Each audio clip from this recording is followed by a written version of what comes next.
오늘은 마태복음 21장 12절로 17절 말씀 가지고 강도의 소굴이 된 성전이라는 주제로 말씀 나누겠습니다. 드디어 예수님께서 히에로솔리마 성에 입성을 하셨습니다. 첫 번째 대지로 마태복음 21장 12절로 13절 말씀 보겠습니다. 나의 기도의 집이 강도의 소굴이 되었다.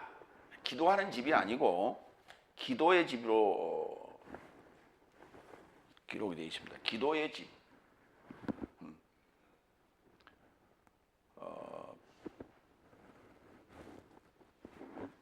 며칠 전에 금요일이죠.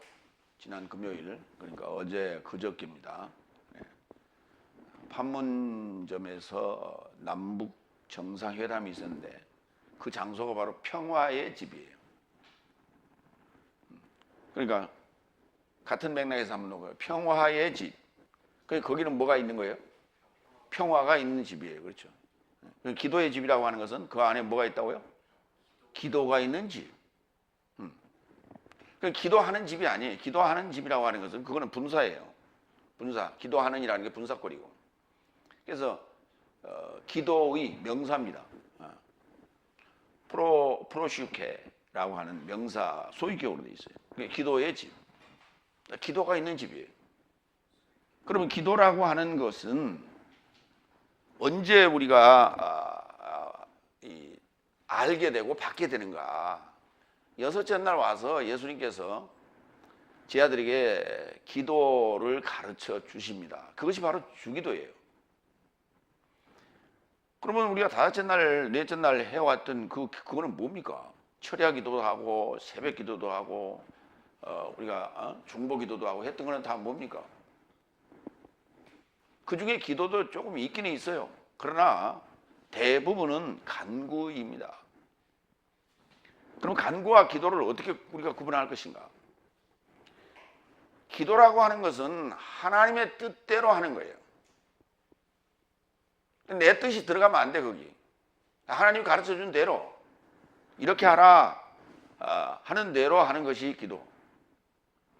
그러면 결국은 하나님께서 원하시는 그 목적이 달성되게 하려고 우리에게 기도하라는 거예요. 그게 기도입니다. 그게 주기도예요. 그게 주기도 안에 하나님의 의도가, 그리고 하늘과 땅에서 이루어져야 될 모든 계획과 상황들이 다 거기 녹아 있어요. 그러니까 그 주기도만 열심히 해라. 그러면 하나님께서 가장 이뻐하신다. 그럼 나머지는 그러면 그것만 하고 말 겁니까? 필요한 걸 구해라. 그게 간구예요. 나에게 필요한 걸 구해라. 우리에게 필요한 걸 구해라. 교회에 필요한 걸 구해라. 그게 간구예요. 그리고 중보기도 하는 것도 그 간구예요. 그래서 우리가 간구와 기도를 뭉텅그려서 지금 기도라는 단어로 그렇게 써왔던 겁니다. 사실 하나님이 보시기에는 넷째 날 다섯째 날 철야를 하면서 기도를 하고 새벽마다 기도를 하지만 사실은 하나님이 들을 때는 영향가가 하나도 없는 것들이에요. 하나도 들을 게 없는 거예요. 사실.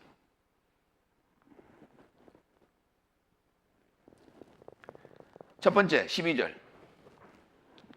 그리고 예수께서 하나님의 성전에 이루고자 들어가셨다. 그리고 성전 안에서 사고 파는 모든 삶을 내쫓으시고 환전상 삶의 상과 비둘기 파는 삶의 의자를 뒤집어 엎으셨다. 하나님의 성전에 들어갔다고 그랬죠. 그 하나님의 성전을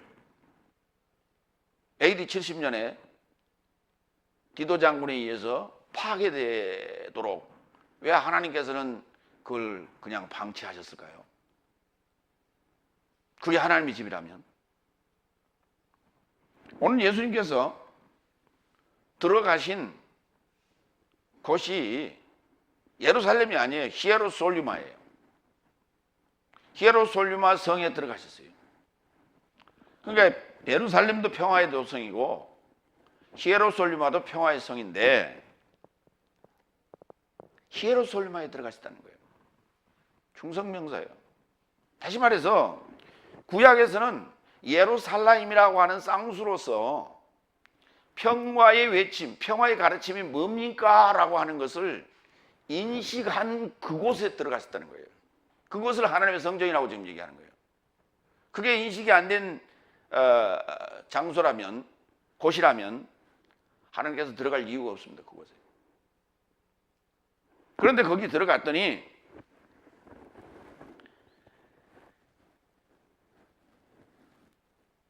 사고 팔고 돈 바꿔주고 비둘기 팔고 하는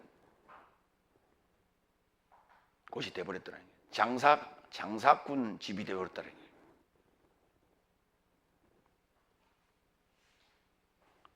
이게 뭐냐면 이게 전부 돈이에요. 사고 팔고 환전하고 비둘기 사고 팔고 하는 거 이런 거 다 돈이에요. 이거 만몬이 만몬신 만모니즘이 지금 그 하나님의 성전 될 그 안에 자리 잡고 있더라 이 말이에요. 저와 여러분의 지금 삶의 모습이 그렇다 이 말이에요.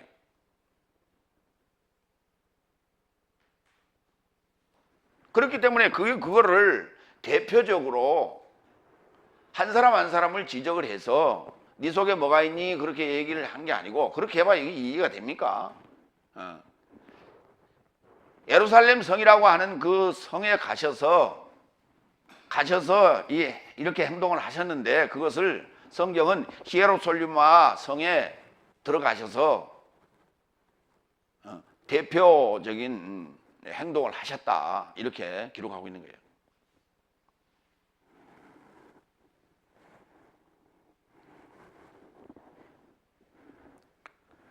여기 성전이라고 하는 단어가 신약 성경에서는 두 가지 단어로 사용이 되고 있는데요. 하나는 히에론이라는 성전, 이건 중성명사입니다. 그 다음에 나오스라고 하는 남성명사의 성전이 있고 두 가지가 있어요. 그래서 오늘 여기에서는 히에론이라는 성전인데요. 히에론이라는 성전은 제사장이라는 단어와 동의어로 있고요. 히에리우스 그리고 거룩한이라는 형용사 히에로스라는 단어와 동의어로 되어 있어요. 그러면 이게 뭐 하는 곳이냐? 거룩한 제사를 드리는 장소적 입장이에요.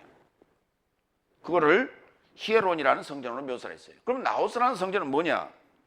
요한복음 2장에 보면은 예수님께서 성전을 헐라 그러면 내가 사흘에 그걸 세우겠다 일으키겠다. 그런데 그것을 자기 몸된 성전을 가리켜 말씀하셨다 그랬어요. 그러니까 요한계시록에는 다시 말해서 이게 지금 그 히에론이라는 이 성전이라는 단어는 복음서와 사도행전 그리고 고린도전서 오늘 지금 소개할 게 이게 딱 한 군데 나와요. 그러니까 주로 나오는 데가 복음서와 사도행전에만 나오는 거예요. 그리고 요한계시록 같은 데는 언급이 안 됩니다. 그러나 나오스라는 성전은 요한계시록에 등장합니다. 요한계시록에 등장하는 성전은 우리 보이는 건물적 성전이 아니에요. 하나님의 몸된 성전을 말하는 거예요. 그러면 사도행전 2장 44절로 47절에 이 히에론이라는 성전이 쓰인 데를 좀 보겠습니다. 그래서 믿는 사람 모두가 그것을 접하여 있으면서 속된 삶 전체를 공유하더라. 그리고 재물 삶과 소유 삶을 팔아서 그것을 누군가 필요로 한 것을 좇아서 모두에게 나눠주더라. 46절 나를 좇아 성전 안에서 더불어 같이 격동하여 열중하고 집을 좇아 빵을 떼어 마음의 즐거움과 순전함 안에서 음식에 참여하더니 하나님을 찬양하며 백성 전부를 향해 기쁨을 가지니 주께서 나를 좇아 그것을 접하여 구원받는 삶을 교회에 더하시더라. 그러니까 우리 이렇게 모이는 요 교회와 같은 이런 건물적인 곳을 히에론이라고 얘기하고 있는 거예요. 그러니까 무슨 말이냐면 교회가 말이죠. 깔끔해야죠. 많은 사람들이 모이니까 청소도 좀 하고 구석구석에 먼지도 좀 닦아내고 그래야 되잖아요. 그런데 교회를 가서 보면 어느 교회는 지저분하기 이를 데가 없어요. 구석구석에 먼지가 그냥 수북수북 쌓여 있고 정리정돈도 하나도 안 돼 있고 의자가 비뚤비뚤 돼 있고 집기들도 여기저기 그냥 널려 있고, 이건 뭘 얘기하는 거냐? 그게 뭐 어때서요? 그렇게 얘기하는 사람인데, 그 말은 그 얘기는 무슨 말이냐면 본인들은 몰라요 지금. 근데 누구 눈에 그렇게 보였어요? 오늘 처음 간 사람의 눈에 그게 지적이 되더라는 거예요. 그게 보이더라는 거예요. 근데 거기 매일 나오는 사람들은 몰라요. 이게 의식하지 못하고 살아요. 그건 무슨 말을 얘기하느냐? 그 사람들의 마음 상태가, 거기 모이는 마음 상태가 그렇다는 거예요. 그 마음 상태 그대로 그게 드러나는 거예요.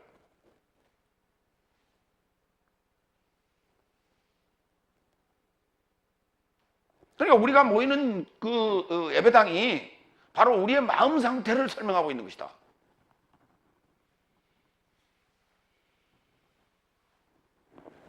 그렇게 이해를 하시면 되겠어요.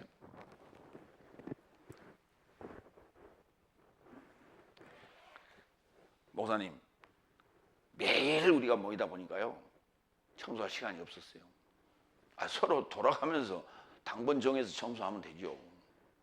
당번이 왜 필요해요? 학교 다니면서 그거 했어 안 했어요? 청소 당번이라는 거 여러분 해봤어 안 해봤어요? 요즘은 청소 당번 없어요? 학교에? 누가 청소해 주는 분이 따로 있나요? 다 옛날 시대 사람들 아니에요, 그렇죠? 다 청소했던 사람들 아니에요? 여러분 성전에 나와서 청소해 보신 적 있어요?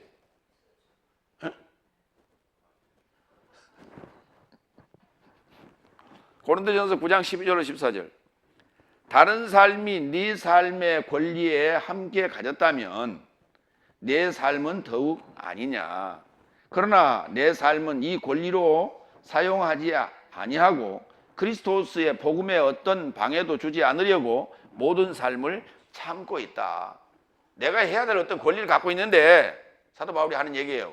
그런데 그것을 권리를 다 사용하지 않았다. 왜? 복음을 위해서 참고 또 참고 또 참았다. 그런 얘기예요. 13절. 성전의 일을 하는 삶은 그 성전에서 먹으며 제단에서 시중 드는 삶은 그 제단과 함께 나누는 것을 네 삶은 알지 못하는 것이냐? 이와 같이 주께서도 복음을 전하는 삶에게 복음에서 살 것을 분부하셨다. 먹고 사는 문제에 얘기하는 거예요. 먹고 사는 문제. 성전에서 일하는 사람들이 누구예요? 레위지파였죠. 레위지파 제사장들은 성전에서, 왜 성전에서 거기서 먹고 살도록 했어요? 생활하도록 했어요? 거룩한 모습을 유지하라는 거예요. 에? 밖에 나가서 돈 벌고 뭐 헐레벌떡 뛰어와가지고 뭐 몸 씻지도 않고 그냥 뭐 예배드리고 그런 행동 하지 말라는 거예요. 그렇죠? 항상 정갈하게 마음도 몸도 옷도 그 다음에 성전도 깨끗하게 해놓고 그렇게 제사를 드리고, 마찬가지 여기 복음의 입장에서도 교회에서 모여야 되잖아요.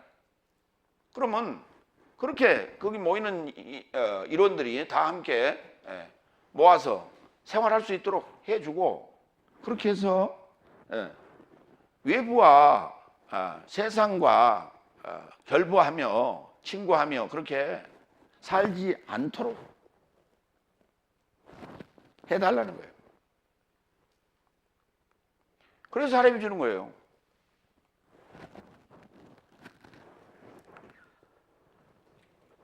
사고 파는 모든 삶을 내쫓으시고, 사고 파는 문제가 이것이 참 사람의 마음을 상하기도 하고요, 사람의 마음을 흡족하기도 하고요. 아주 이게 참 돈이란 게 묘한 거예요. 이게 돈이란 게 묘한 거예요.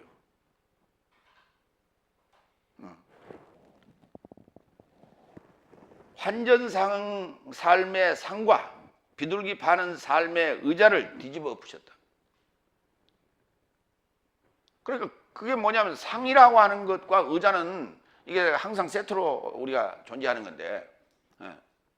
요거 자체를 뒤집어 다 치워버렸다.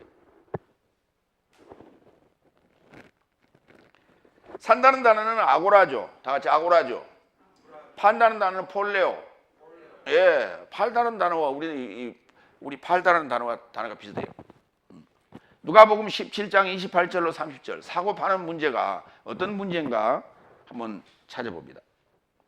롯의 날 삶 안에서 발생한 것과도 유사하나니 저 삶이 먹고 마시고 사고 팔고 심고 건축하더니 이게 무슨 말이에요? 뭐 사는 문제예요. 이게 우리 생활하는 문제. 이 생활하는 문제가 이게 다 돈이요. 다 돈이라. 여러분 요즘이 지금 토마토 먹을 철이에요, 아니에요? 에? 아직 아니죠. 노지 재배에서 토마토가 나오려면 7월쯤은 돼야 돼, 그렇죠? 예. 그래서 한 여름에 나오는 채소입니다, 그게. 그런데 아침에 방송에 잠깐 나오는 거 보니까 3,000평을 그 토마토를 심어서 아주 IC 뭐라 그래요? 이 두뇌 기능 전자 시스템으로 해서 그 모든 것을 다 이 스마트폰으로 다 조절하는 거예요. 온도 조절, 습도 조절, 영양 조절, 그다음에 통풍 조절 모든 것들을 다 그 컴퓨터가 다 알아서 하는 거예요. 인공지능. 예. 그런데 3,000평인데요. 3,000평이면 엄청 큰 거예요. 1정보라고 그러죠. 1헥타. 우리말로는 1정보, 영어로는 1헥타. 3,000평. 제곱미터로 따지면 9,900제곱미터 정도. 근데 거기서 1년 소득이 6억이랍니다. 1년 소득 6억. 그럼 한 달에 얼마 정도 번다는 게? 약 한 5천. 예. 근데 그게요, 5천을 벌잖아요. 근데 그거는 이게 1차 식품에 해당됩니다. 면세품이에요. 그러니까 야채, 과일, 생선, 정육, 그 다음에 건어물. 이런 거는 다 쌀. 이거는 우리 생필품이라고 그래가지고요. 그 다음에 이제 분유도 들어갑니다. 가공식품 중에서는 분유가 들어가요. 밀가루, 이거 면세품이에요. 그러니까 우리 식생활에 아주 없어서는 안 될 것들이라고 해서 그러니까 이거는 1차 식품은 아까 5개 얘기하는 거 가공식품이 아닌 거예요. 근데 그걸 통째로 만들었다 그러면 가공식품이 되는 거예요. 근데 가공식품 중에는 밀가루와 분유, 아이들을 먹여야 될 이게 먹이니까 그거는 면세예요. 그러니까 6억을 버는데 그게 지금 세금 하나도 안 내는 거예요. 부가가치세 하나도 없어요. 그게 세금 없어요. 근데 문제는 돈이에요. 3년 동안 한 3천만 원 들어갔다고 그래요? 별로 그렇게 들어간 게 아닌 것 같아요. 어떻게 만든 거죠? 아주 전부 유리, 이 알루미늄으로 해가지고 해놨던데. 그러니까 우리가 먹고 살고 돈 번다라고 하는 게 말이죠. 그게 그런 식으로 하우스 지어가지고 하면은 굉장히 소득이 높은 소득을 우리가 가질 수가 있는데 그 주일날 교회 갈 수 있어요? 가겠어요? 못 가겠어요? 교회 앉아서 여기서 원격으로 조절해? 그럴 수 있을 수도 있어요. 그렇죠? 참 문제예요, 그게. 먹고 산다는 게 참 그렇습니다. 계시록 13장 17절로 18절도 봅니다. 사거나 파는 문제. 그러니까 17절 누가복음 17절 얘기 좀 더 하자고요. 28절까지 읽었죠? 29절 롯이 소돔으로부터 나가던 그날에 하늘로부터 불과 유황이 내려서 전체 삶을 파멸시켰다. 인자가 계시되는 날에도 이 삶을 쫓아 있을 것이다. 이 삶대로 그렇게 롯의 날과 같이 될 것이다. 롯의 날이라는 건 뭐예요? 셋째 날을 얘기하는 거예요. 셋째 날에도 이런 일이 있었어요. 불심판이 있었단 말이에요. 그런데 인자가 계시되는 날은 언제예요? 일곱째 날이에요. 일곱째 날이에요. 그러니까 사고 파는 문제, 이 돈과 관련된 이 문제가 이게 초월되는, 떠나는, 완전히 떠나는 그런 때가 온다. 그래야 된다. 돈과 결부가 되면요, 이게 참 돈이란 게 이게 무서워요. 돈이 없을 때는요, 야, 너 사랑한다, 뭐, 야, 좋아한다, 난 너밖에 없다, 뭐 그러죠. 근데 돈이 결부가 되면요, 부부도 싸워요. 갈라서요, 돈 때문에. 그래서 네가 얼마 가져, 내가 얼마 가져, 이 난리 구슬하잖아요. 돈 때문에 그런 거예요. 그러니까 원래 감정이 안 좋아서 그런 거예요. 감정선을 건드려서 그런 거예요. 돈이라는 건 이게 욕심이에요. 욕심을 작동하게 만드는 거예요. 그러니까 상대방 떡이 더 커 보이잖아요.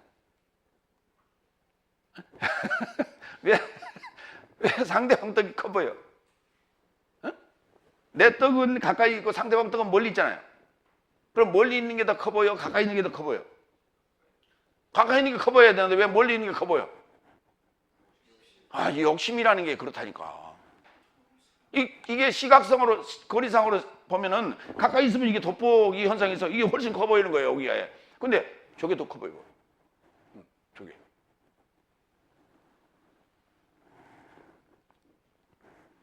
계시록 13장 17절로 18절. 그리고 누구나 그 표를 가진 자 외에는 사거나 팔거나를 가능하지 못하게 하려 함이니 그 표는 짐승의 이름이나 그 이름의 수라. 지혜가 여기 있다. 지능을 가진 자는 그 짐승의 수를 계산하라. 왜냐하면 수는 사람의 수이고 그의 수는 666이다.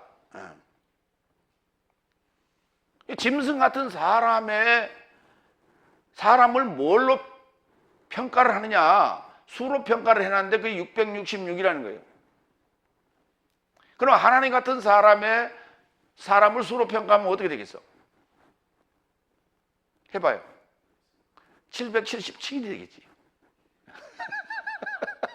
37. 36 이런 말 들어봤어요? 36? 그런 말은 잘 안 해. 그렇죠? 별로 안 좋은가 봐. 육자가 그렇게 썩 좋은 건 아니에요. 이 육실알로마 그러잖아요. 그렇죠? 육값 떨고 있네. 뭐 이런 것들이 이게 다 육자예요. 참 신기하잖아요. 우리 말에는 참 기가 막히게 그것을 이렇게 딱 맞춰놨어요. 환전상 삶의 상과 비둘기 파는 삶의 의자를 뒤집어 엎어버렸다. 그렇죠. 이거 있으면 안 돼. 이거 있으면 또 다시 사고 팔고 하는 문제를 계속 한단 말이에요. 그렇죠. 환전상이 중요한 게 아니라 비둘기가 중요한 게 아니라 뭐라고요? 상과 의자가 이게 문제라고. 이거 때려치워버려야 돼. 이걸.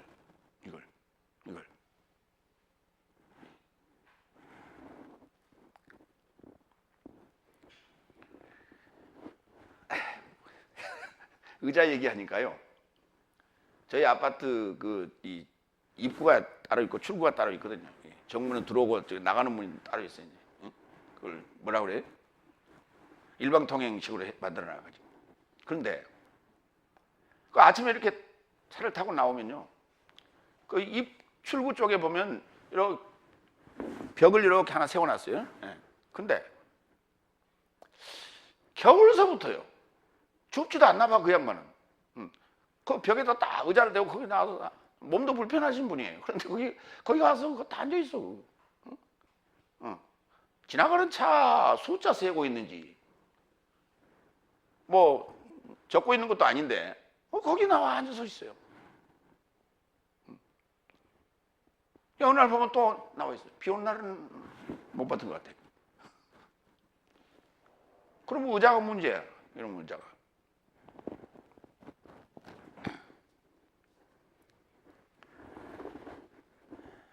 로마서 11장 7절로 10절을 보겠습니다. 상.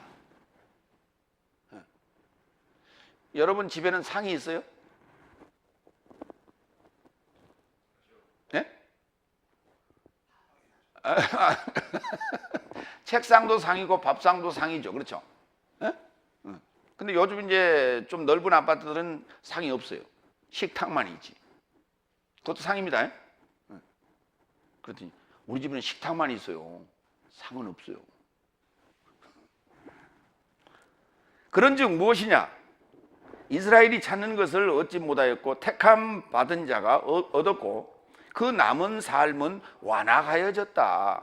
이와 같이 기록되었으니 하나님이 저 삶에게 무감각의 영과 보지 못할 눈과 듣지 못할 귀를 오늘날까지 주셨도다. 다비드도 말한다.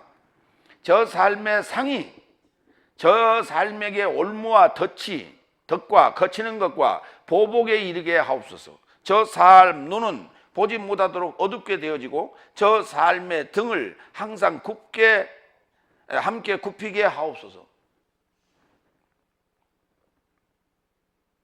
그럼 이 밥상을 책상으로 바꾸셔야 돼요. 이 밥상을 책상으로 안 바꾸면 요 지금 다비드의 기도가 응답되는 겁니다. 이 상. 근데 여기 이 상에서 뭐를 했어요? 환전을 했다고 그랬죠. 환전. 돈 바꾸는 거. 아니 돈 바꾸는 걸 은행에서 하는데요 지금. 여러분 직장에서 일하는 것도 뭐 하는 거예요? 돈 바꾸는 일이에요. 그렇잖아요. 열심히 작성하잖아요. 그렇죠? 요즘 컴퓨터로 열심히 하잖아요. 그렇게 하면 일당을 받는 건데 그걸 모아서 이제 월급으로 주잖아요. 어떤 데는 주급으로 주기도 하고 그렇잖아요. 돈 바꾸는 일이에요. 그게 내 노력과 돈 바꾸는 일이에요. 그게. 그거를 몽땅 거려서 상 그랬어요. 트라페자. 다 같이 트라페자. 예, 상으로 묘사했어요. 그러니까 상이 뭡니까? 밥상인데 상 그러면 어때요? 예. 먹어야 사니까 이 먹는 문제다. 이게 그러니까 일하는 것도 돈과 관련된 것 다 돈과 관련된 일이다. 그게 그러니까 청계천 다리 밑에 살던 그 거지들에게 가장 시급한 건 뭐였어요? 네? 먹는 문제였죠. 먹는 문제였어요. 그러니까 항상 뭘 가지고 다녔어요? 깡통. 그렇죠. 그날 깡통을 가지고 왔는데 이제 돈을 오늘 밥 없으니까 돈 가져가라. 돈 받으면 어때요? 기분이 더 좋은 날이에요. 그렇죠? 그런데 우리는 돈 없으니까 밥이라도 가져가라. 그래도 밥이라도 그걸 받아야 될 거 아니에요. 그래서 깡통 준비하고 다니고. 그러니까 밥이 곧 이꼴로 돈이고 돈이 곧 이꼴로 밥이요. 그들에게는. 이게 옷은요? 옷은 덤이지. 옷이 다 떨어졌네. 옷 하나 줄까? 그럼요. 옷 받아 입어. 밥 좀 주세요. 배가 고프면 어떡해?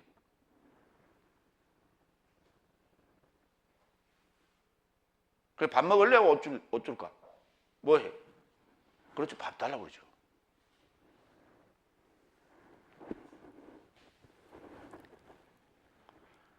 근데 그것이 올무와 덫과 거치는 것과 보복이 되게. 그게. 유대인들은 뭘 좋아했다고요? 지금도 뭘 좋아해요? 돈 참 좋아합니다. 돈 좋아해요. 그 한국 사람들은? 그러면 중국 사람들은? 그러면 미국 사람들은? 돈 안 좋아하는 사람이 어디가 있어? 다 좋아해요. 마태복음 23장 1절로 3절 자리, 의자에 대해서 좀 얘기합시다. 그때 예수께서 무리와 그의 제자 삶에게 말씀하시되 서기관 삶과 바리새인 삶이 모세의 자리에 접하여 앉았다. 근데 뭐 이놈의 자리는요 카테드라 그래서 카테드라 주저앉는 겁니다. 주저앉는 거예요. 자리 깔고 뭉개고 앉는 거예요. 그렇죠? 이거 일어나면 돼? 안 돼? 안 돼. 이거 일어나면 안 돼. 일어나면 누가 뺏어가. 그렇기 때문에 이게 일어나면 안 되는 거예요. 그렇죠? 우리 노래에 그런 말이 있죠. 뱅글뱅글 도는 의자, 회전 의자에 임자가 따로 있나 앉으면 주인지. 그러니까 그거 일어나면 안 된단 말이에요. 그렇죠? 그 자리 뺏길까? 요새 자리 싸움 많죠? 우리나라에도 마찬가지지만 지금 북한은 더해요. 아주 치열합니다. 그 자리 그게. 그러니까 아주 몸가짐을 잘해야 돼. 그 자리에 붙어 있으려면. 그런데 나는 몸가짐을 잘하고 있는데 모함이 들어오잖아요. 그거 어떻게 해? 권력자 입장에서는, 독재자 입장에서는 그게 얘기를 안 하면 모르겠는데 제가 어떻더라, 누구하고 속닥속닥해하고 지금 제가 뭐를 하려고 하는 것 같더라, 이런 얘기를 들으면 어때요? 맨날 그런 볼 때마다 어때요? 저놈이 보는 눈이 왜 오늘 왜 나를 이렇게 삐딱하게 보지? 왜 나를 이렇게 쳐다보지 않고 밑에만 쳐다보지? 별 생각이 다 드는 거예요, 이게. 그렇게.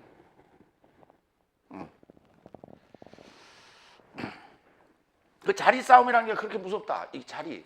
그러니까 자리를 없애버려야 돼? 없애버려야 돼, 없애버려야 돼. 자리를 없애버려야 돼. 그러면 탐하지 않죠.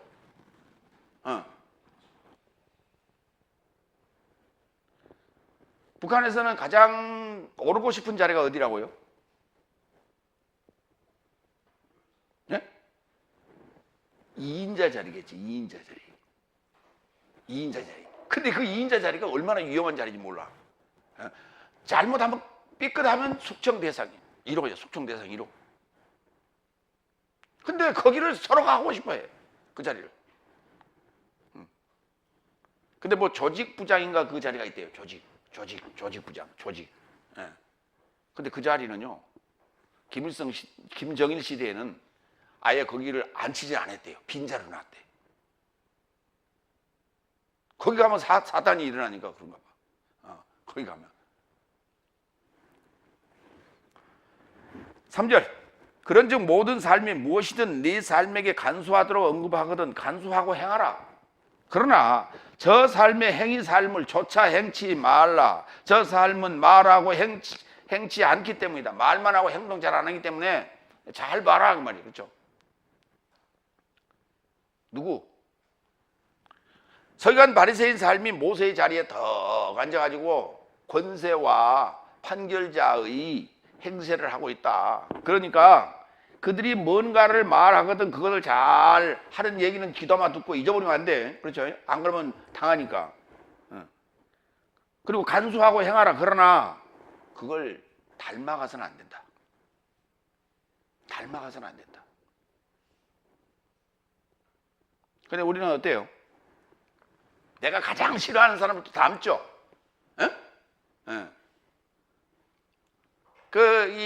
자녀들 중에 말이죠.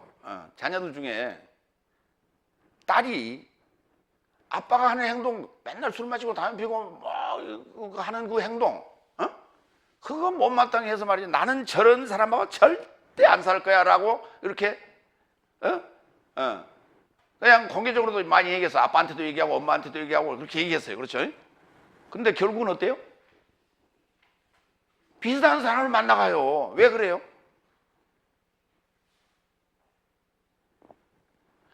이게 요새 선 보는 그런 프로그램들 간혹 있더라고요.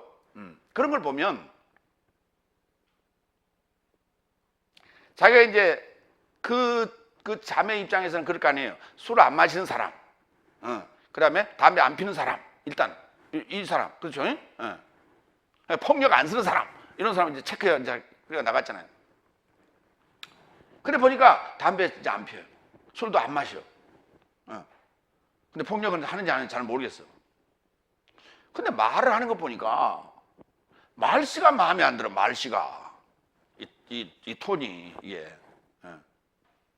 우리 아빠는 그래 안 했는데. 그 말은 무슨 말이냐면 아빠의 목소리를 늘 들었기 때문에 그게 귀에 딱 이렇게 정감 있게 와 닿는 거예요. 그게. 근데 그거 아빠의 목소리하고는 전혀 다른 목소리야. 그러니까 다른 건 좋은데 그 목소리가 싫어. 그러면 그거 도전해야 되잖아요. 도전을 해야 돼. 그렇죠? 내 생각을 바꿔야 돼. 그렇죠? 근데 안 바꿔요. 안 바꾸고 또 선을 봤어. 근데 술은 조금씩 한대. 담배는 피웠다 안 피웠다 피웠다 안 피웠다 그런데. 그러니까 끊을 가능성이 있긴 있대. 근데 목소리를 딱 들어보니까 아빠 목소리하고 비슷해. 그래갖고 그 사람을 택하는 거예요. 이게 새로운 어떤 환경, 새로운 사람에게 도전한다는 게 쉬운 게 아니다는 거예요. 길들여진다는 게 길들여져. 나는 절대 저런 사람하고 안 살 거야. 그런데 그 밑에 있으면서 어때요? 닮아가. 그래서 우리가 부전자전, 모전, 여전 그런 얘기 하지 않습니까? 그거 하지 말라고 여기 써놨어요. 딱 마태복음 23장에. 본받지 말라. 그런데 목사 한 수 딱 받고 목사가 되면 똑같이 그런 행동을 해.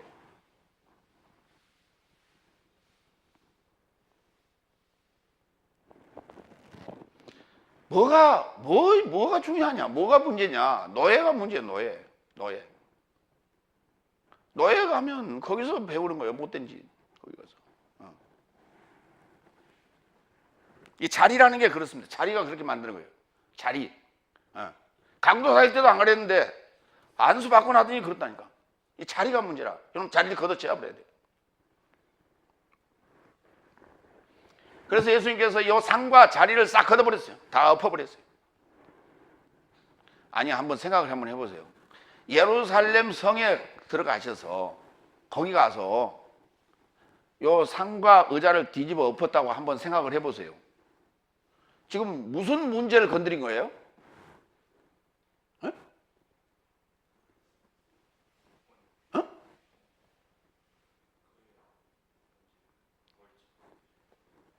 벌집을 건드린 거예요?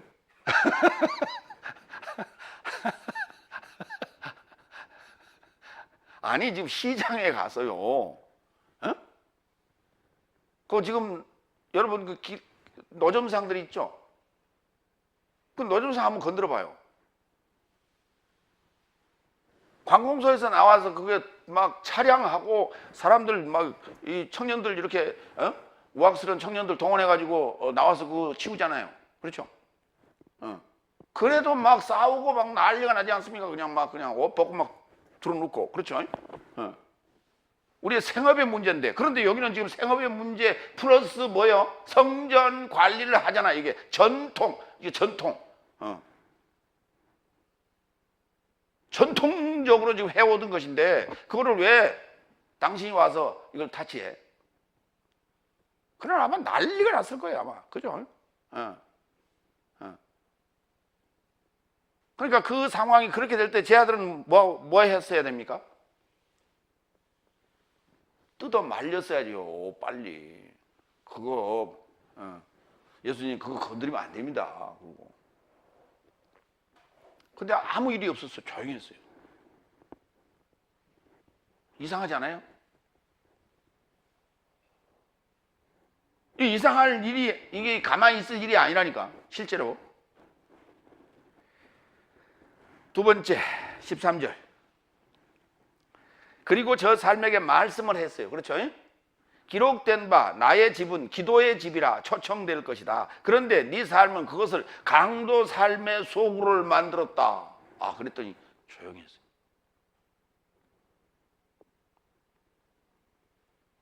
그러니까 그들이 납득할 만한 말씀을 하셔야 돼.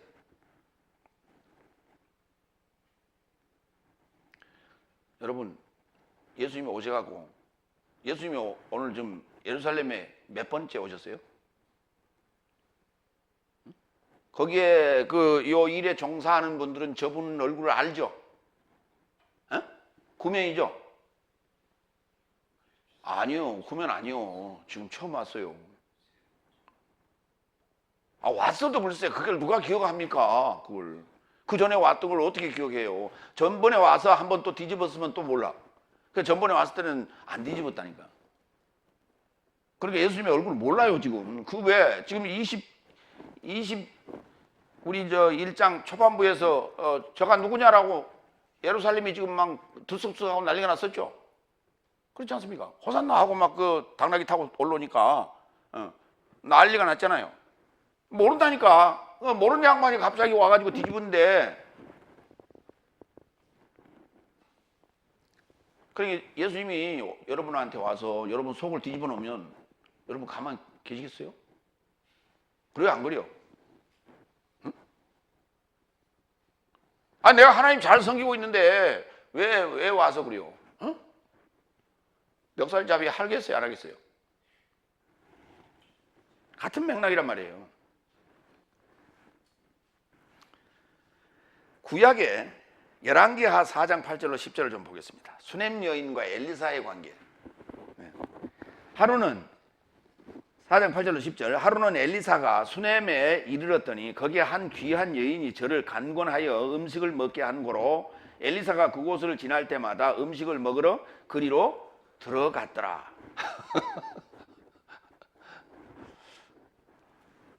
9절, 여인이 그 남편에게 이르되 항상 우리에게로 지나는 이 사람은 하나님의 거룩한 사람인 줄 내가 아노니 우리가 저를 위하여 작은 방을 담 위에 짓고 침상과 책상과 의자와 촛대를 진설하사이다. 저가 우리에게 이르면 거기 피할 것이라 하였더라.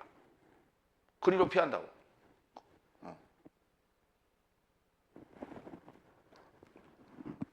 여기 지금 수넴이라고 하는 단어는 어디서 오느냐면 순이라는 단어가 있어요. 순이, 쉬다. 그러니까 쉬는 곳이에요. 수넴 여인의 집이. 수넴 여인의 집이 쉬는 곳. 누가? 하나님의 사람이. 그래서 수넴이라는 이 이름을 지은 거예요. 그러니까 성경에 나오는 이 지명이나 인명은 우연히 하나도 없어요. 그냥 다 이름과 관계를 갖고 있어요. 그래서 쉬는 집이에요. 쉴 집. 인 것처럼 오늘 하나님의 집은, 나의 집은, 여기 나의 집이라고 그랬어요. 나의 집은 기도의 집이라고 그랬어요. 그러니까 여호와께서 말씀하신 거예요. 그렇죠? 여호와께서 말씀하시는 것을 예수님께서 인용을 한 거예요. 구약을 인용을 해가지고 나의 집은 기도의 집이라. 그 내용은 어디 나오냐 하면 이사야서 56장 7절에 나옵니다. 거기 조금 이따 보기로 하고 먼저 강도 좀 보겠습니다. 레스테스라는 단어인데요. 요한복음 10장 8절. 내 앞서 온 모든 삶은 도적이요 강도이니 오히려 양 삶이 듣지 아니하였도다 그랬어요. 예수님보다 먼저 온 자는 누구라고요? 절도요? 강도다. 여러분은 예수님보다 먼저 와서 나중 왔어? 에? 먼저 왔어? 나중 왔어? 그랬더니 아유 예수님 먼저 왔지요. 2000년 전에 오셨는데 라고 얘기하는 사람은 다 뭐요? 아니 강도가 아니라는 거죠. 그렇죠? 오늘 지금 예수님 강도를 만나러 온 거예요. 지금 강도 집에 온 거예요. 오늘 예루살렘에 오셨는데 그 집이 지금 뭐예요? 강도의 소굴이라. 그게. 그러니까 예수님 먼저 왔어? 우리가 먼저 왔어? 우리가 먼저 와야 된다니까요. 우리가 먼저 왔어야 되는 거예요. 이 생각을 바꾼다는 게 쉬운 게 아니라니까. 응? 아까 그 자매가 나는 우리 아버지 같은 사람하고 결혼 안 할 거야 그랬는데 그 생각을 못 바꿔요. 근데 아버지 같은 사람의 목소리를 들으니까 마음이 편안해지는 거야, 이게. 그래, 그 사람하고 오케이 한다니까. 그래갖고 평생을 또 그렇게 고생하고 또 산다고. 요 생각을 바꾼다는 게 그렇게 어려운 거예요. 내가 예수님보다 먼저 왔다. 그러면 절도요 강도가 된단 말이에요. 그렇죠? 근데 그 생각을 할 수가 없어. 왜? 2000년 전에 예수님이 오셨다고 지금 우리는 알고 있거든. 그렇게 배웠거든. 그렇기 때문에 이거를 생각을 바꿀 수가 없어요. 그렇죠? 누군가가 이거를 어거지로 틀어줘야 돼. 그렇죠? 에? 아까 그 자매한테도 새로운 목소리를 자꾸 이제 익혀라. 그럼 아까 그 남자하고 어떻게 해야 돼요? 아니 처음에 만났던 남자 목소리가 좀 마음에 안 들었거든. 그 남자하고 어떻게 해야 돼요? 자꾸 만나야죠. 만나서 대화를 자꾸 하다 보면 어때요? 그 목소리가 어때? 귓가에 여운이 남고 쟁쟁하고 자는데도 귀에서 들리고 막 그래야 된다고. 그렇죠? 그러면 그때 뭐 한 거예요? 사랑에 빠진 거야 이제. 그래. 만나야 정이 들지. 한 번 딱 들어보면 아이고 목소리가 아니야. 그러고 퇴짜. 그렇게 해가지고요. 100번을 선을 본 사람이 있더라. 100번. 근데 그때 101번째 선을 봤는데 그날도 별로 신통치 않대. 근데 그 여자의 얼굴에는 뭐가 써 있냐면 그늘이 들여져 있더라고. 그러면 활달한 사람을 만나야 되는 거예요. 근데 그게 내 스타일이 아닌 거야. 그게. 그날도. 그러면 이제 또 102번째 이제 나가야 돼. 평생 그러다 끝나는 게요. 세월만 가는 게. 선을 봐서 상대를 결정한다는 건 굉장히 쉬운 일이 아닙니다. 그래서 그거는 하나의 접촉점이에요. 그걸 통해서 만나봐야 돼요. 사람은 겪어보고 그러고 나서 결혼해야지. 무턱대고 첫눈에 반했다고 결혼했다면 큰일 나요. 마태복음 27장 38절. 그때 두 강도가 하나는 우편에서 나와 하나는 좌편에서 나와 그와 함께 십자가에 못 박혔다. 여러분 주님 우편에 서실 거예요? 주님 좌편에 서실 거예요? 에? 에?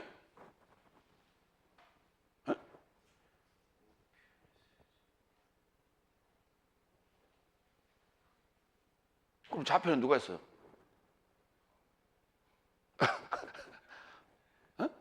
우편에도 강도들이요. 우편에도 강도들이고 좌편에도 강도들이요. 그렇죠? 그럼 또 우편에만 쓰면 이쪽이 찌그러질 텐데. 어떻게 할 거예요? 그럼 예수님이 지금 어디 계시는 거예요? 아니 좌편에 계시잖아. 예수님이. 그렇게 되면. 이 위치를 한번 상상을 해보시라고. 예수님이 이제 가운데 이렇게 섰어요. 그렇죠? 이렇게. 그리고 우편이 어디예요? 여러분이 볼 때는 우편이 어디예요? 이쪽이요? 여기면 쫙 섰어. 그렇죠? 여기 텅 비었어. 그렇죠? 그럼 예수님께서 어때요? 자리가 부족해. 계속 오잖아. 그러니까 예수님께서 이쪽으로 자꾸 가야지. 그렇죠?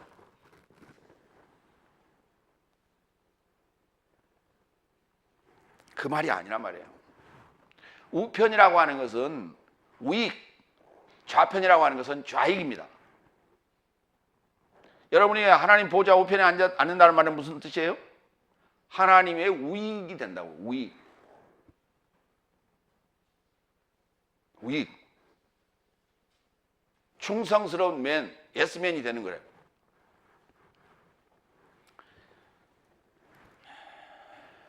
그러니까 우편 강도는 예수님의 우익이 됐는데 좌편 강도는 아니라고 그랬죠. 그거 보여주잖아요. 거기서. 둘 다 강도예요. 어느 편에 설 것인가? 이사야서 56장 7절 내용을 지금 인용한 대목인데요. 내가 그를 나의 성산으로 인도하여 나의 기도의 집에서, 여기도 기도하는 집으로 그렇게 번역해 놨어요. 나의, 여기 오늘 본문의 내용인데요. 호 오이코스무, 그게 뭐냐? 나의 집은 그 말이에요. 나의 집은 오이코스 프로슈케스, 오이코스 프로슈케스, 그러니까 기도의 집이다 이렇게 돼요. 그 무에서 끊어. 호 오이코스 무, 나의 집은 오이코스 프로슈케스, 기도의 집이다. 히브리어로는 베베트, 테필라티, 베페트, 베는 뭐뭐 안에 그런 얘기예요. 기도의 집 안에서 그런 얘기예요. 나의 기도의 집 안에서 그들을 기쁘게 할 것이며, 어떻게 한다고요? 그들을 기쁘게 할 것이며 그들의 번제와 희생은 나의 단에서 기꺼이 받게 되리니 이는 내 집은 만민을 위한 기도의 집이라 초청할 것이다. 거기는 베트가 빠졌죠. 베가 빠졌죠. 베트 테필라 그랬죠.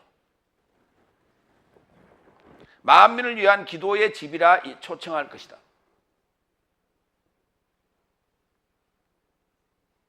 그 안에서 기뻐할 거예요. 그러니까 그 기도의 집이란 말은 그 기도가, 주기도가 이루어졌다 그 말이에요. 그렇죠? 이루어졌다. 그러할 집이라 그런 얘기입니다. 계시록 6장 15절로 17절. 땅의 왕 삶과 귀족 삶과 천부장 삶과 부자 삶과 능력자 삶과 모든 종과 자유가, 따라 읽으세요. 동굴 삶과 산의 반석 삶에 이르러 자신 삶을 숨겼고 산 삶과 반석 삶에게 말하되 내 삶에 접하여 떨어져 보좌에 앉으신 이의 낯으로부터 그리고 희생양의 진노로부터 내 삶을 숨기라. 그의 진노의 큰 날이 왔으니 누가 서게 됨이 가능한가? 라고 했죠. 그때 그 동굴이에요, 동굴. 그러니까 다섯째 날은 뭘 좋아해? 서기관 바리새인은 뭘 좋아해? 동굴. 동굴을 좋아해요. 그래서 저기 그 터키에 보면 가파도기아 거기에 동굴을 많이 팠어요. 그 가파도기아는요, 이게 잘 파지는 그런 흙이에요. 돌이에요. 돌은 돌인데 이게 톡톡톡 치면 잘 파지는 그런 돌이에요. 그래 거기 그리스도인들이 거기를 처음부터 점령하고 거기를 기거하기 위해서 숨기 위해서 거기를 판 게 아니고, 터키에 있는 그 사람들이 거기를 그 적이 침공을 하거나 뭐 하면 그걸로 숨어 들었었어요. 그러다가 나중에 평화 시대가 오니까 다 내려와서 빈 곳에 그리스도인들이 숨어 들게 된 거예요. 나중에 핍박을 피해서. 근데 그게 엄청나게 많답니다. 그 동굴집이. 그리고 안에가 이게 층층이 몇 층으로 돼 있대요. 그리고 그 안에 그 공기가 움직이고 서로 소통할 수 있는 그런 그 통로도 있고 아주 복잡하게 돼 있어요. 미로같이. 근데 그거를 지금도 계속 개발을 하고 있더라고요. 아직 개발 안 된 데가 많아.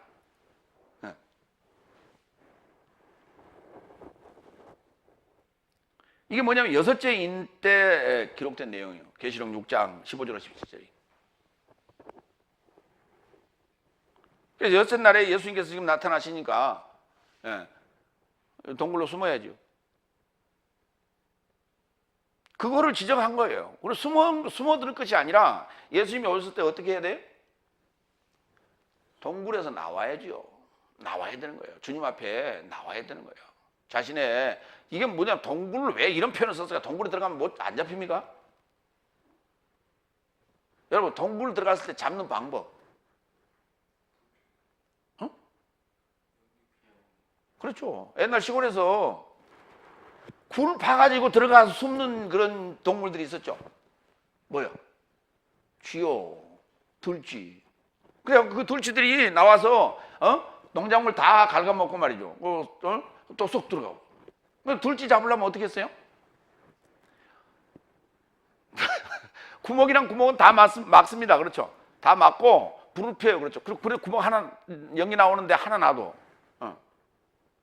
그럼 불을 펴요. 그러면 안에서 쥐가 어때? 숨이 막히니까 튀어나오는 거예요. 그 구멍으로.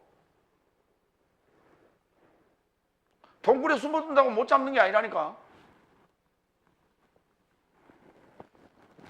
근데 그 가파도기아 동굴은 참 기가 막히게 만들어놨더라고요. 이게 뭐냐면 숨어든다, 동굴에 숨어든다 말이 무슨 말이냐면 우리의 마음 상태다. 마음 상태다. 주님 앞에 나오면 회개하고 나오면 될 텐데 그걸 그 마음 바꾸기가 힘들다는 거예요. 이게 늘 하던 대로 하고자 하는 거예요.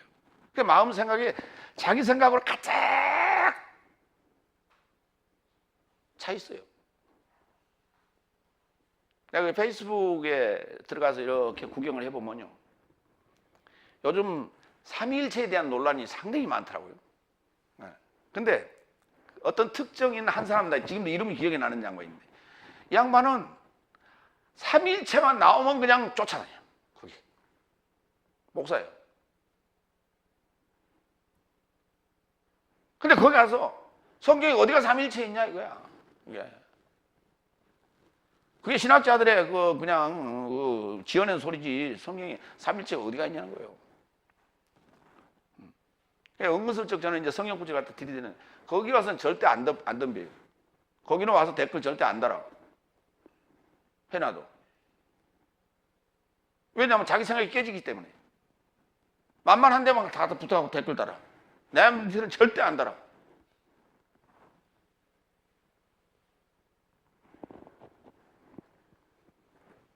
그러니까 보니까 사람들의 생각이 딱 자기가 배운 어떤 지식에 제한돼 있어요. 거기서 국한돼 있고 갇혀 있어. 그래서 들으려고 하지도 안 하고 벗어나려고 하지도 않고 그거를 연구하려고 하지도 않아요. 그러면서 맨날 또 토론하기는 또 해. 그렇죠? 주저리 해. 말로는 얘기하지. 배우고 싶다, 뭐 연구하고 싶다. 말로는 그렇게 해.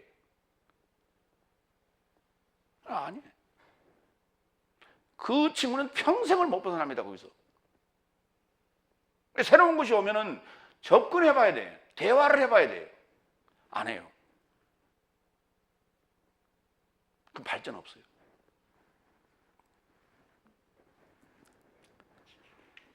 두 번째 대주로 갑니다. 마태복음 21장 14절로 16절. 미숙아와 접하는 삶의 찬미를 온전케 하시겠다. 세 번째 14절. 그리고 성전 안에서 소경 삶과 절름발이 삶이 그에게 다가왔다. 그는 저 삶을 고치셨다. 그러니까 예수님에게 다가온 자들은, 멱살제비 하자고 다가온 자들은 없었어요. 왜? 양심이 찔리긴 찔렸나 봐. 그런데 다가온 자들이 누구예요? 소경 삶과 절름발이 삶이 다가왔어요. 주님께 나왔어요.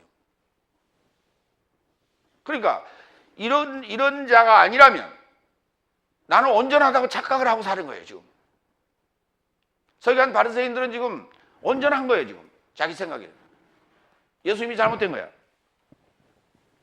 자, 소경, 누가 소경인가? 그때 당시에 소경들이 많았고 절름발이가 많았어요. 그랬어요? 그랬어, 안 그랬어요? 많았겠다고요?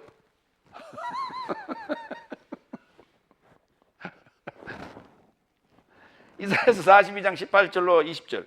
너희 기머거리들아 들으라. 너희 소경들아 밝히 보라. 소경이 누구냐? 내 종이 아니냐? 예수님의 하나님의 종이 다 누구라고요? 소경이랍니다. 뭘 못 보는? 뭘 못 보는 소경이요? 여러분 교회 나올 때 뭘 보려고 나와요? 하나님 보려고 나오니까 이게 문제라니까. 교회 나올 때 다들 생각 물어보면 그럽니다. 교회 뭐하러 나가요? 하나님 보러 가지. 교회 가면 하나님 보여야 안 보여? 안 보여. 그런데 강대상에 누가 있어? 목사님 계시잖아요. 그렇죠? 맨날 보다 보니까 목사님이 누구 같이 보여? 하나님 같이 보여. 이게 이제 그때부터 문제가 발생하는 거야. 따라합니다.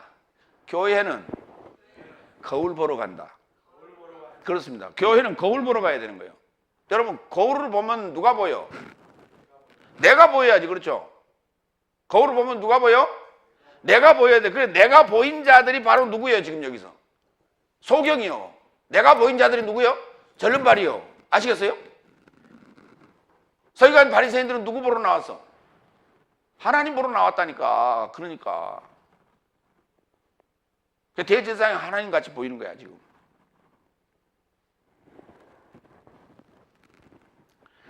(19절) 소경이 누구냐? 내 종이 아니냐? 누가 나의 버리는 나의 사자같이 기머거리겠느냐?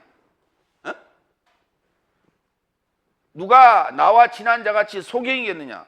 누가 여호와의 종같이 소경이겠느냐? 기머거리가 누구예요? 기머거리는 뭐하고 이코르? 기머거리는 뭐하고 이코르예요? 벙어리. 못 들으니까 말 못하는 거예요. 못 들어서 말 못하는 거예요. 그렇죠?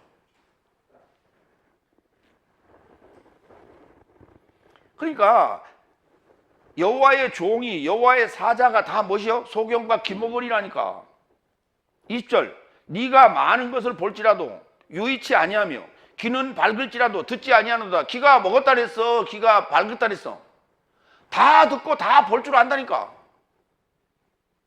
다 듣고 보고 말할 줄 안다니까. 근데 뭐는 못 봐? 뭘 못 봐요? 나를 못 봐. 나를 못 봐. 나를 봐야 이게 나를 보면 아니 날 보려고 교회 가는 사람이 어디 있어? 어? 궁극적으로 하나님 보러 가는 거죠. 거울 보려면 집에서 보면 되잖아요. 그렇잖아요. 근데 왜 목사님을 통해서 나를 보려고 그래? 목사님이 거울이잖아요. 그러니까 거울 보듯이 그 말입니다. 집에서 맨날 거울 보듯이 교회 가는 목적은 목사님이라는 거울을 통해서 내가 누군지를 알자는 거예요. 그렇죠? 그러면 내가 지금 누군지 알았어요? 소경이고 기머거리고 절름발이고 벙어리고 어? 이걸 알았으면 내가 이 강도의 소굴인 줄 알았으면 뭐 해야 돼? 그것을 예수님도 아까 보여줬잖아요. 상을 뒤집어 엎어버리고 의자도 집어 던져버리고 그래야 된다니까. 청소를 해야죠. 집어 치워야지. 그걸 걷어 치워야지. 그래야만이 누가 나타나? 누가 보여? 하나님이 보인다고. 그래야 하나님이 어디서? 내 안에서 하나님이 보인단 말이에요.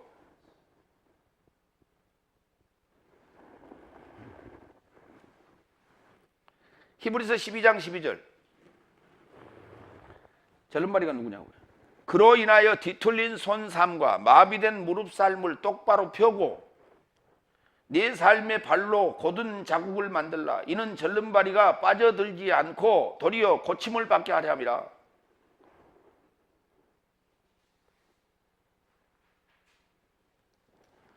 관절 마디마디가 아픈 그 병을 뭐라고 그래요?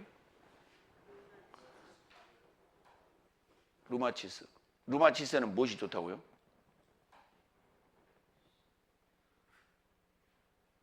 네?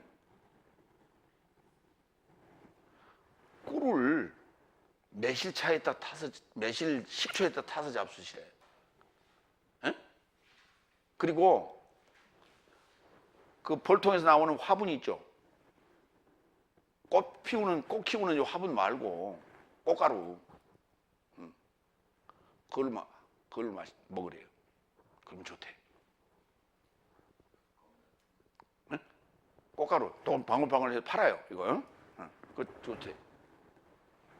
근데 여기 지금 12장 12절로 13절에는 그런 말이 있어 없어?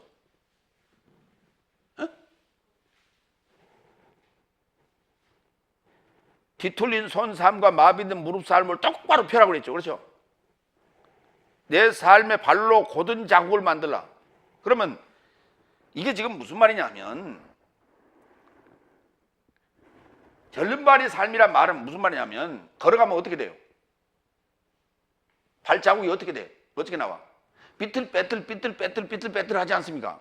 그러면 뒤에 가서 보면 내 지금 삶의 자국인 거예요. 이게 발자국이라는 게.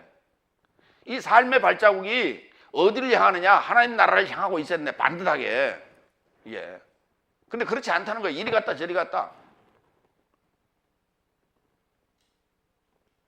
맨날 가서 또 뭐 하고 또 주여 삼창하고 또 잘못했습니다. 그러고 또 반성문 쓰고 또 이쪽으로 가서 또 장난치고 하다가 또 돌아와서 또 반성문 맨날 쓰고. 그 뒤를 돌아다 보니까 어때요? 반듯해 안 돼? 내가 걸어오는 길이 반듯하지 않단 말이에요. 이걸 얘기하는 거예요. 이게 똑바로 펴라고. 이게 똑바로 펼 수가 있다니까. 지금 지금 뒤틀린 손과 마비된 무릎을 가진 이 사람이 다리를 똑바로 펴고 걸을 수 있어. 문제는 무엇이라고요? 마음의 생각의 문제다. 이게 육신의 장애를 얘기하는 게 아니란 말이에요. 성경은 지금 마음의 문제를 얘기하는 거지. 마음이 뒤틀려 있어요. 그러니까 들으려고 하질 않아. 옳은 말을. 네 번째 15절. 그러자 서기관 삶과 바리새인 삶이 그가 행하였던 기이한 삶과 성전 안에서 다비드의 아들에게 호산나 하고 소리 지르는 아이 삶을 알아보고 분개했다. 분개하긴 했어요. 예수님 멱살 잡이는 안 했지만 분개했다고 봐요. 기이한 행동이 뭐였습니까? 사고 파는 자들 내쫓고 그 다음에 상을 뒤집어 엎고, 그 다음에 의자도 집어 던지고, 그 다음에 병을 고쳐주고 그랬잖아요. 그렇죠? 기이한 행동이에요. 근데 거기에 플러스 다비드의 아들에게 호산나 그랬다니까. 누가? 악어들이 그랬다니까. 악어들이. 누가 그랬다고요? 악어들. 악어들이 이 성경에는 두 종류의 악어들이 나와요. 파이스라고 하는 아이들이 있고, 그 다음에 파이디온이라는 아이들이 있어요. 근데 파이디온이라는 단어는 지금까지 제가 훈유가로 번역을 해왔죠. 그건 훈유가. 그러면 그건 중성명사예요. 그럼 파이스는 뭐냐? 남성명사예요.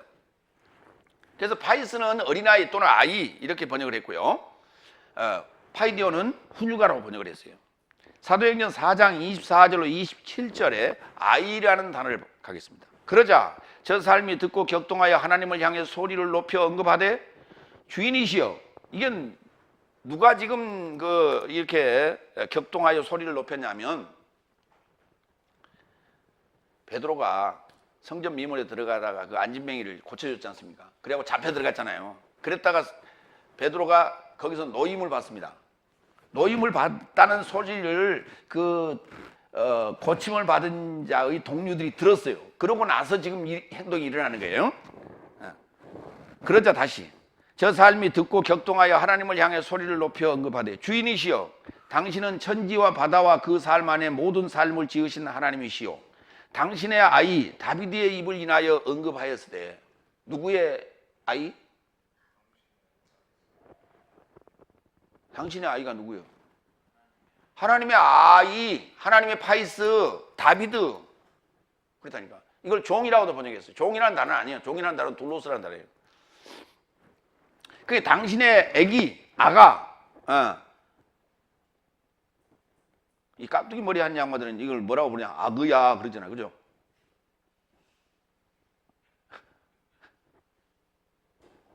아그야 가서 저좀 도목권이라 그러잖아요. 그 아그, 응?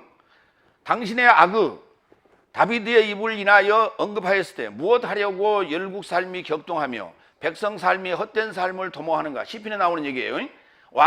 땅의 왕 삶이 다가서며 가는 삶이 주와 저 그리스도스에게서 역행하는 건에 접하여 공동 회합하게 되었습니다. 왜냐하면 당신께서 기름 부으셨던 거룩한 아그 누구? 예수스. 예수님도 또 이거 아그라고 그랬네. 파이스. 예수스를 접촉할 진리에 접하여 헤롯과 본디오 빌라도가 열국 삶과 이스라엘 백성 삶으로 합세하여 공동 회합하게 되었습니다. 그러니까 예수님에 있었던 그 사건, 다비드가 얘기했던 그 사건 등등을 지금 뭉텅그려서 지금 얘기하고 있는 거예요.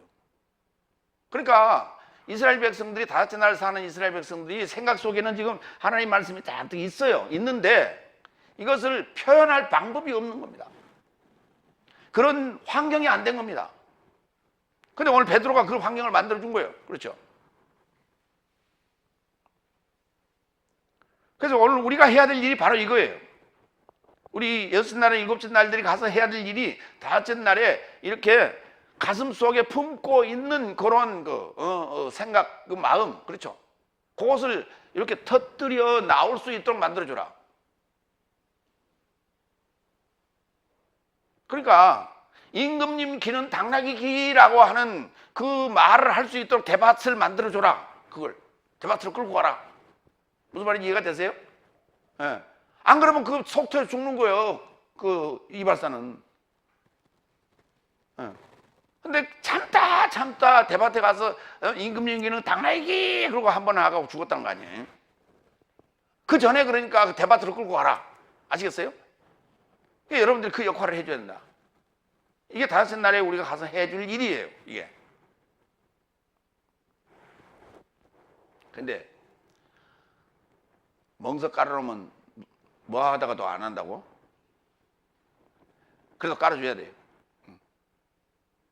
깔아놓고 나오세요. 그렇죠? 안 하면 그냥 깔아놓고 그럼 안 볼 때 밤에 달밤에 나와서 합니다.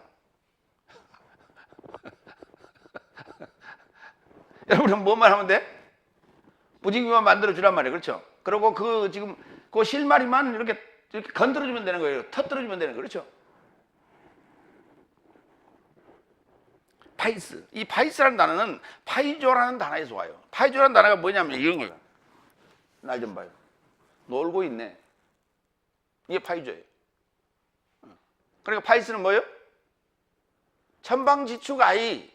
아이들이 천방지축이죠. 노는 거 보면. 야야야 거기 가지마 가지마. 위험. 그래도 어때요? 거기 가요. 시소가 내려갔다 올라갔다 그런데 내려가는데 여기 뭐가 있어? 받침대 하나 있잖아 밑에 여기. 근데 거기다 손 집어넣는다니까. 그러니까 저기 앉았던 지가 할머니는 어때요? 뛰어와야 되는데 뛰어올 힘이 없잖아요. 소리만 질러. 그렇죠? 근데 위에 앉은 애는 어때요? 얘가 집어넣든 말든 올라갔다 내려갔다.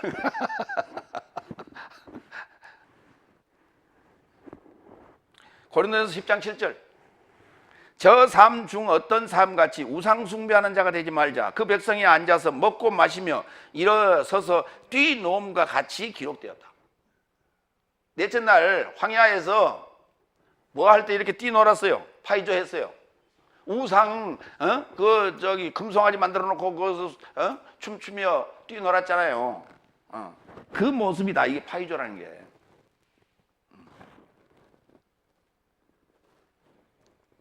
우리 이 속되는 언어로 이 깨방 춤춘다고 그러잖아요. 깨춤 춘다고 그러고 그렇죠? 하지 말라면 더 해요, 애들은. 그죠? 손님 오면 더 하고. 그렇죠?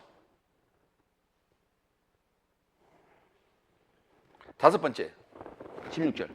그리고 저 삶이 그에게 언급하였다. 서기관 바리새인 그 삶이 예수님께 언급하였다. 이 삶이 무엇을 언급하는지 당신은 듣고 있는가? 그러자 예수께서 저 삶에게 말씀하신다. 그렇다.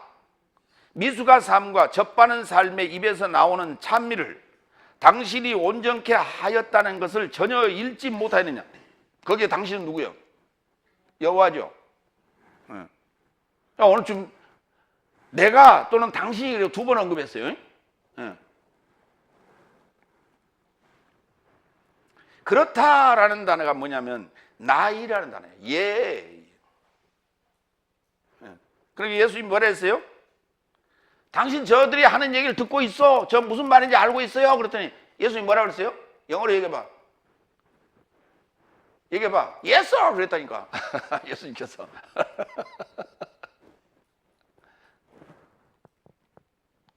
미숙아 삶과 젖바는 삶. 그래야 맞죠? 미숙아 삶이 있고 젖바는 삶 맞죠? 젖먹이. 그렇죠? 예. 그들이 나오는 찬미, 입에서 나오는 찬미가 지금 호산나 그랬다니까요.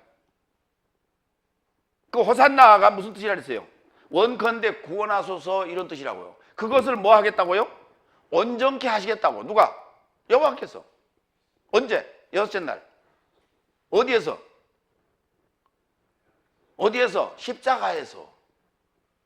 십자가에서 완성하시겠다. 온전케 하시겠다. 카타르티조 하시겠다 그랬어요. 여기 지금 이제 이 젖발다라고 하는 이게 텔라조라고 하는 요 단어가 이 동사인데요.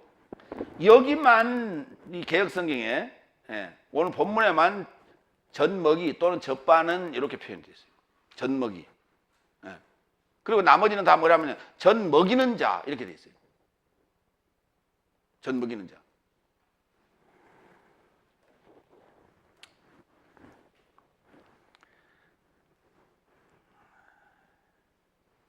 시편 8편 1절로 9절 인용한 부분입니다. 여호와 우리 주여 주의 이름이 온 땅에 어찌 그리 아름다운지요 주의 영광을 하늘 위에 두셨나이다. 어린아이와 젖먹이 입에서 이게 맞죠? 어린아이와 젖먹이 입에서 나온 주의 고통을 인하여 강한 자를 세우신다. 이는 원수와 복수자로 안식해 하기 위함이다. 쉬게 하기 위함이다. 주의 손가락으로 만드신 주의 하늘과 주의 베풀어 두신 달과 별들을 내가 보니 인생이 무엇이간데 주께서 저를 기억하시며 인자가 무엇이기에 주께서 저를 돌보십니까? 저를 엘로힘에서 조금 부족해 가시고, 여기를 지금 천사라 그렇게 번역했어요. 엘로힘이란 단어예요. 이다가 천사보다 조금 부족하게 하시고 아니라 엘로힘에서, 엘로힘 중에서 조금 부족하게 하시고 영화와 위엄으로 관을 씌우셨나이다. 주의 손으로 만드시는 것을 다스리게 하시고 만물을 그 발 아래 두셨습니다. 그랬어요.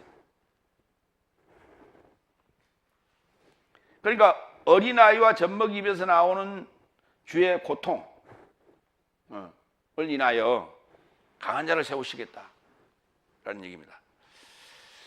여호와께서는, 주님께서는 어린아이를 사랑하시는 애기들 좋아하죠, 그렇죠? 예수님 나이가 이제 몇 살쯤 됐어요? 33. 그 33쯤 되면 애들을 좋아하죠. 응? 왜 좋아해요? 장가 갈 때 됐다고 말이에요. 그러니까 장가 갈 때가 돼서 아이들을 좋아하는 거 하고, 그 다음에 또 누가 아이들을 좋아해요?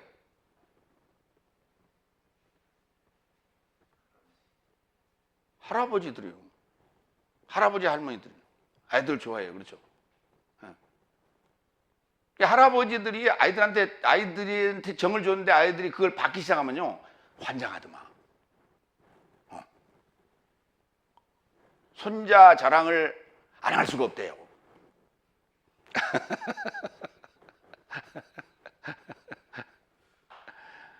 근데 이게 다 공통점이야. 다 똑같아, 보면.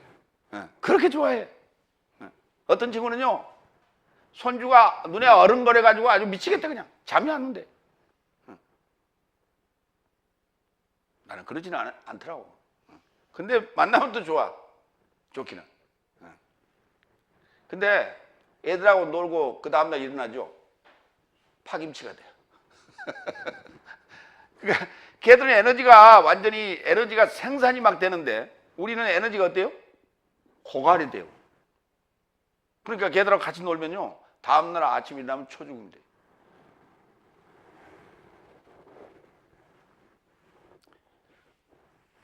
고린도전서 13장 11절로 12절. 내가 미수가로 있을 때엔 미수가처럼 말하였고 미수가처럼 생각하다가 장성한 자가 되었을 때는 미수가의 삶을, 그렇죠, 폐지해야 됩니다. 그렇죠? 근데 이거 아직 계속 하고 있으면 어떡해? 맨날 손가락 빨고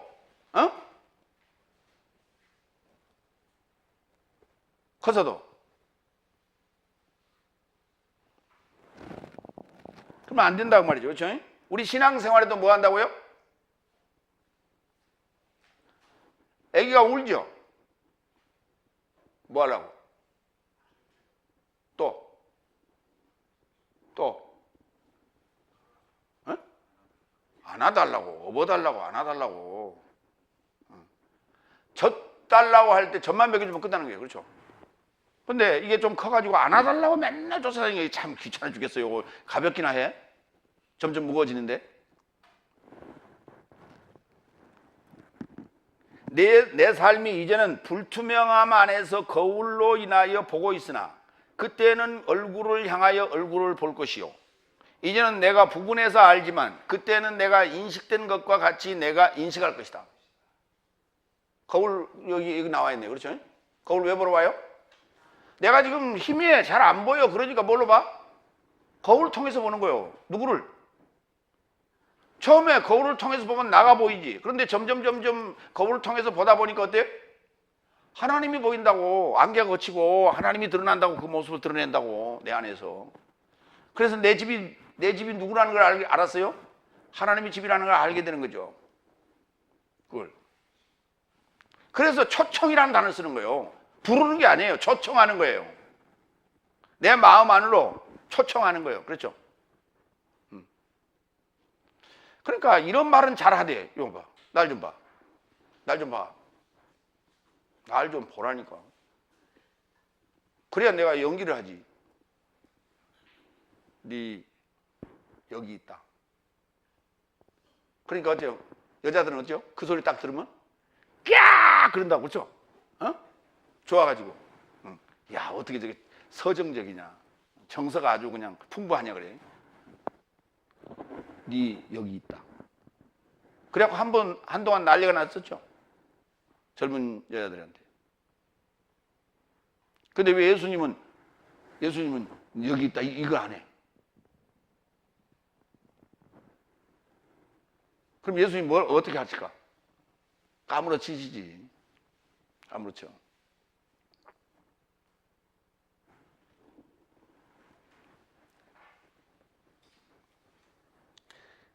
그러니까 부분적으로 알고 그러니까 부분적으로 알다가 장성했다. 그 다음에 인식한 것 같이 안다라고 하는 거. 그거는 뭐냐면 에피그노스라는 단어인데, 인식한다는 단어가, 이게 장성한 거예요. 확실히 접촉하여 아는 것 같다. 여러분, 문 대통령이 북한의 김정은이라 알아 몰라? 텔레비전 봤어 안 봤어? 텔레비전 봤어 안 봤어? 그리고 저기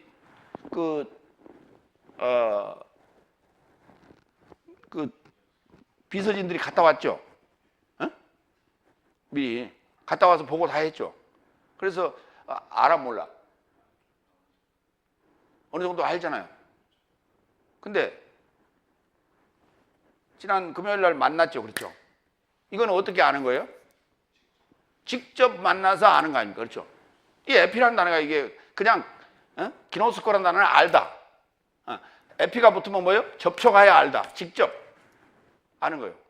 그러니까 직접 만나서 대화를 직접 해보니까 어때요? 느낌이 전혀 다르잖아요. 그러니까 이게 말이, 생각이 오고 가고 상대가 화답을 하고 또 질문하고 답변하고 서로 주거니 받거니 하다 보니까 상대의 마음을 읽을 수 있잖아요. 내 마음도 상대에게 전달할 수도 있고 그렇잖아요. 근데 글이나 전화나 누구를 통해서 이렇게 전달한다라고 하는 것은 그게 그 감정 전달이 잘 안 되잖아요. 이게 인식이라는 단어가 그런 단어예요. 기노스코라는 단어가. 에피그노시스, 인식. 하나님을 그렇게 알게 된다는 거예요. 직접 만나서 아는 것처럼. 히브리서 5장 12절로 14절.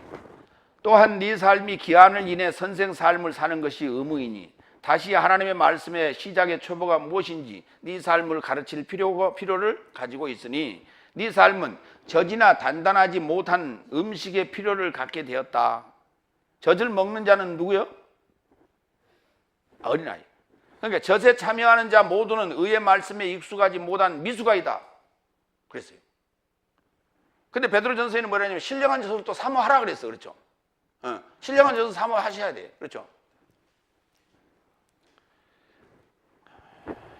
그러니까 젖에 참여하는 자는 모두 의의 말씀에 익숙하지 못한 미숙아이다.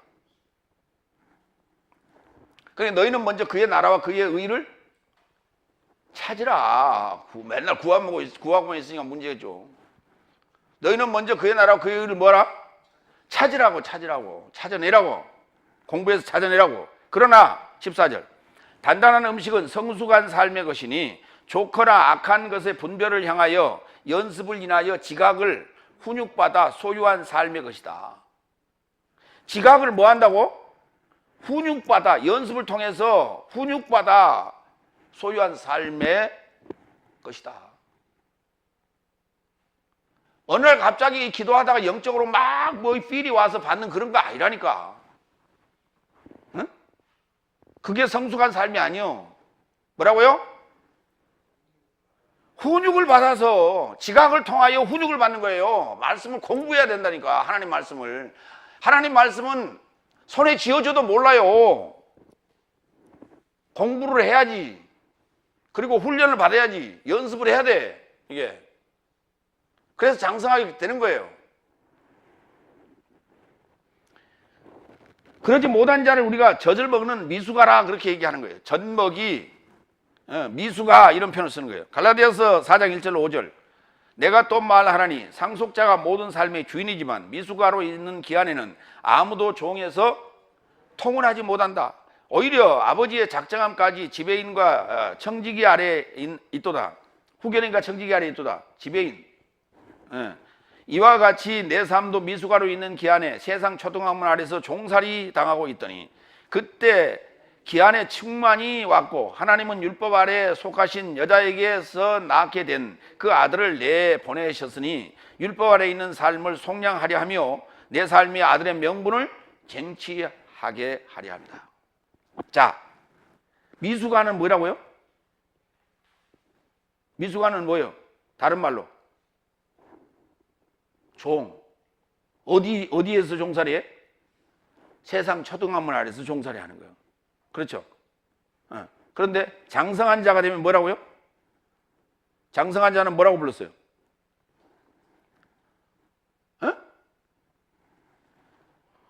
읽고하면서 동그라미 쳐요. 체크하고. 장성한 자는 뭐라고 불렀어? 상속자, 또 주인, 또 아들의 명분 그랬잖아요. 우리가 왜 장성해야 돼요? 아들의 명분을 얻기 위해서, 주인 노릇을 하기 위해서. 그게 하늘 삶의 나라라고. 그게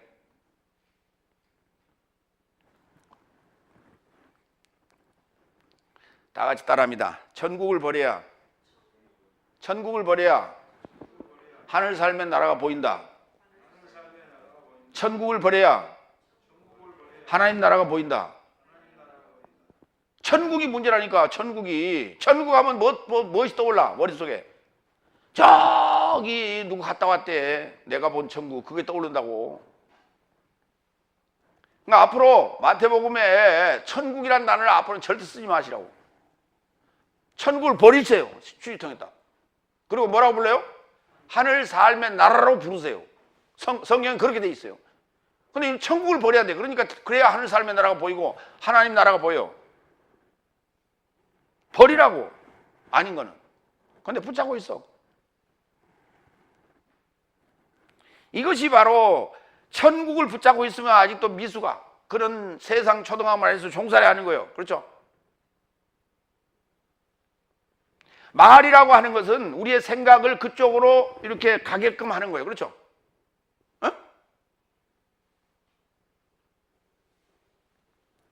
여러분 운전할 줄 아시죠? 운전하고 가는데 앞에 표지판에 딱 삼각형이 이렇게 나타났어. 그렇죠? 그래갖고는 싹 이래갖고는 점점점점 막 뚝뚝뚝뚝뚝 뭐 떨어지는 걸 그렸어요. 뭐예요? 낙석주의. 그럼 거기 갈 때 어떻게 해야 돼? 빨리 가버려야 돼? 천천히 가야 돼? 빨리 가버려야 돼? 후딱!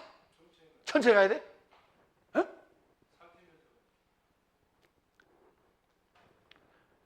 휘딱 지나가고는 떨어지기 전에 휙 가버리면 되잖아. 그렇죠? 거기 낙석주의 그 지점을 지날 때는 크락션을 빵빵 눌러야 돼, 안 눌러야 돼?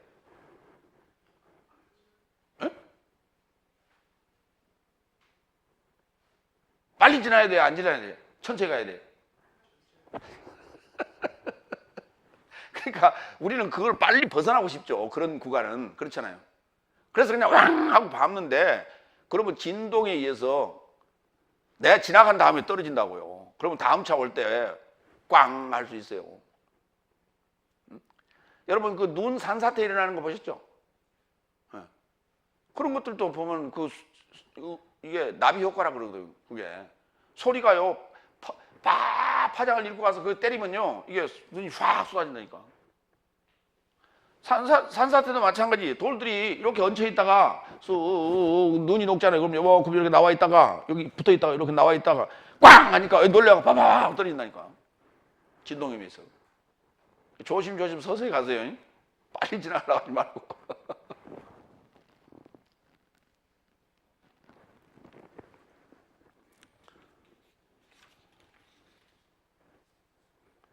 예수님께서 오늘 히에로솔리마 성에 들어가서 깽판치러 간 거 아니에요. 강도의 소굴이 된 그것을 기적을 하시고 주님께로 나오라는 거예요. 그 소굴의 문을 열고 마음의 문을 열고 나오라는 거예요. 내가 너희를 맞이하겠다는 겁니다. 저 애들 소리 못 들어봤어? 호산나 제발 나를 구원하소서 그러잖아. 애도 그러는데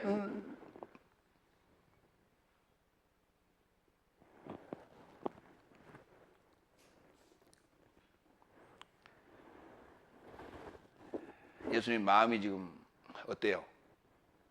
썩 그렇게 편치는 않아요. 그렇죠? 예수님 뭐 하러 오셨어요? 예루살렘에 그 죄로부터 구원하려고, 자기 백성을 구원하려고 오신 거 아닙니까? 십자가를 지시러 오신 거. 그렇죠? 그러면 뭐 해야 돼요? 온 성이 나와서 예수님을 환영해야 되잖아요. 그렇죠? 메시아가 왔다고 그렇잖아요. 근데 그걸 기대하고 오신 건 아니지만은 마음은 썩 편치 않네요. 그래서 세 번째, 마태복음 21장 17절. 그리고 저 삶을 남겨두고 베다니아에 이르고자 성 밖으로 나오셨다. 그리고 거기서 유숙하셨다. 어디서? 베다니아에서. 네. 베다니아라는 단어가 구약에는 쓰이질 않았어요. 신약에만 베다니아라고 돼 있는데, 베다니아를 찾아봤더니 무슨 뭐 대추야자의 집 뭐 이런 얘기했는데, 대추야자라는 게 종려나무거든요. 근데 종려나무의 집은 아니에요. 대추야자의 집도 아니고. 그럼 뭐냐? 베트와 오니의 아니의 합성어예요. 벳아니. 이게 베타니아가 돼요. 베타니아. 베타니아, 베타니. 그래서 우리 글은 베타니아라고 번역 안 하고 베타니라고 번역했죠. 그래서 그 오니가 뭐냐면 가난하다 또는 온유하다. 신약에서는 온유하다라고 표현했어요. 구약에서는 이걸 가난하다고 표현했고요. 또는 겸손하다고 표현했고.